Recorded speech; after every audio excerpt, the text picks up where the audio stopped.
Crazy boy Narender తమ్ముడు నా వీడియోలకు reply ఇచ్చిండు. అన్న అందరు చేస్తురని చెప్పి నేను చేస్తున్నా అన్న అని చెప్పి చెప్తున్నాడు. నేను అడిగిన తమ్ముడిని బిఎండబ్ల్యూ కార్కి ₹200 కొడితే నేను కారు గివ్ అవేలో ఇస్తా అని చెప్పినావు కదా, ఎంతమంది కొట్టిరు తమ్మి అని అడిగితే 8,560 మంది కొట్టిరు అన్న అని చెప్పిండు. నీ కారు వాల్యూ ఎంత తమ్ముడు అని అడిగితే నేను 18 లక్షలకు కొన్నా అన్న అని చెప్పిండు. ఇప్పుడు ఆ కార్ వాల్యూ ఎంత ఉంది తెలుసా? మార్కెట్లో 2016 మోడల్ బిఎండబ్ల్యూ 320 సిరీస్ 12,70,000 సరే 13 లక్షల రూపాయలు అనుకుందాం తమ్ముడు కార్కి.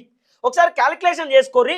8,560 మంది తమ్ముడికి ₹200 కొట్టిరట. అయితే ఎంత అనేది ఒకసారి మీరు క్యాలిక్యులేషన్ ఓపెన్ చేస్తే ₹200 ఎంతమంది?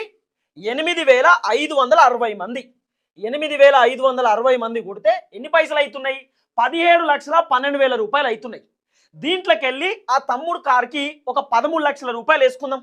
ఒక 13 లక్షల రూపాయలు పక్కన పెడితే ఎంత అవుతున్నాయి? 4,12,000 ఆ తమ్ముడికి మిగులుతున్నాయి. అంటే జనాలందరూ పైసలు కొడితే తమ్ముడు ఆ కారు అమ్ముకున్నాడు. తమ్ముడికి ప్రాఫిట్ 4,12,000 వచ్చినాయి. ఇక తమ్ముడు నాకు ఆడియోలు పెడుతున్నాడు, అన్నా నేను ఫోన్లు ఇచ్చిన, తర్వాత అదోటి ఇదోటి కూలర్ ఇచ్చిన, ఫ్రిడ్జ్ ఇచ్చిన కదా అన్న. అంటే అన్నిటికీ ఇప్పుడు 4,12,000 వెళ్ళి తమ్ముడు నేను అదోటి ఇదోటి ఇచ్చిన అన్న అని చెప్పి చెప్పిండు కదా, అట్లా ఒక ₹1,00,000 వేసుకోర్రి. అట్లా ₹1,00,000 వేసుకున్నా కూడా తమ్ముడికి ₹3,12,000 మిగులుతాయి. ఇది ప్రాఫిట్ కాదా తమ్మి? జనాలందరూ పైసలు కొడితే ₹200 ఆ పైసలన్నీ తీసుకొని కారు అమ్ముకున్నావు జనాలకి. నేను ఇంకా ఫ్రీగా గివ్ అవే ఇచ్చిన, నేను ఫ్రీగానే జెన్యూన్గా ఉన్నా అని చెప్పి అబద్ధాలు చెప్పుడు ఎందుకు తమ్మి?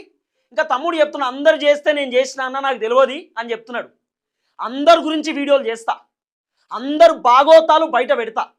గివేవేల పేర్లతోటి లాటరీ దందా చేస్తున్నారు వీళ్ళంతా.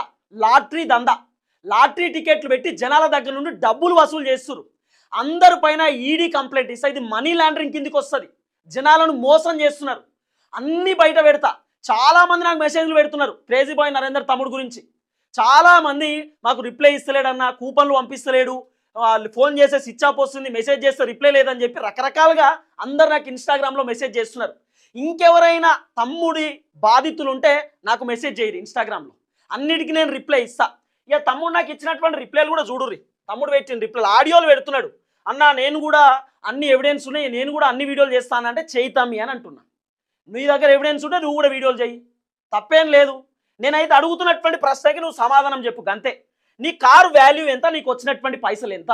ఇప్పుడు జనాల దగ్గర నుండి నీకు ఎన్ని పైసలు వచ్చినాయి నీ అకౌంట్లో అనేది ఒక స్టేట్మెంట్ది, బ్యాంక్ స్టేట్మెంట్ తీసి జనాలకు లెక్క చూపి, లెక్క చెప్పు జనాలకు. ఇగో నేను గివేవేల ద్వారా 8,000 నుండి 9,000 మంది నాకు పైసలు కొట్టిర్రు, నాకు ఇన్ని లక్షల రూపాయలు వచ్చినాయి ఈ కారుకి అని చెప్పి జనాలకు చెప్పు. ఒక వీడియో చెయ్యి. ఎందుకు చేస్తలేవు?